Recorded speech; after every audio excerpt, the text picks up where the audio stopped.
गावाकडचं कोणी आलं की मला फार आनंद होतो. हे घे. मग येत जा ना गावाला. अरे येणारच आहे.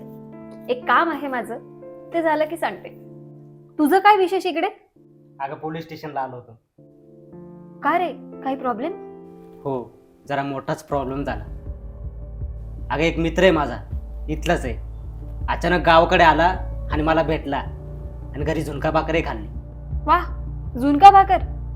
मग मग मला गावाजवळच्या एका ठिकाणावर घेऊन गेला. आजूबाजूची जमीन दाखवली आणि सांगत होता की त्या जमिनीत त्यांनी खूप मोठी इन्व्हेस्टमेंट केली. मग बोलला, तू ही कर, इथे एक मोठा प्रोजेक्ट होतोय ज्यातून तुला भरपूर पैसे मिळतील. मग मग काय, मी त्याला म्हटलं डॉक्युमेंट दाखव. मग त्याने ते दाखवले. मग पाहता क्षणी मला समजलं की इथे काहीतरी फ्रॉड आहे म्हणून. पण तुला कसं कळलं? अगं मी त्याच जमिनीबद्दल घरी विचारलं होतं. तेव्हा माझ्या घरच्यांनी सांगितलं की त्या जमिनीचे खूप वर्षापासून वाद चालू आहेत, मोठा घोटाळा आहे म्हणे. बापरे. मग रे?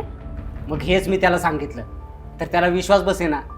मग त्याने पोलिसांमध्ये चौकशी केली.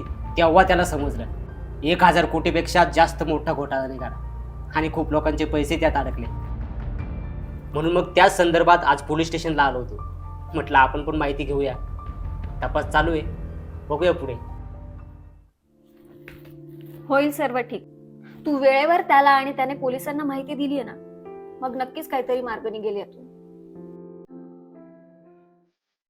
लालच बुरी बला, मेहनत से होगा भला. आपल्याकडे आर्थिक फसवणूक करणाऱ्या व्यक्तींबाबत कुठल्याही प्रकारची माहिती असल्यास त्वरित आपल्या नवी मुंबई पोलीस हेल्पलाईन क्रमांक 8828 112 112 यावर संपर्क करा आणि सावधान राहा.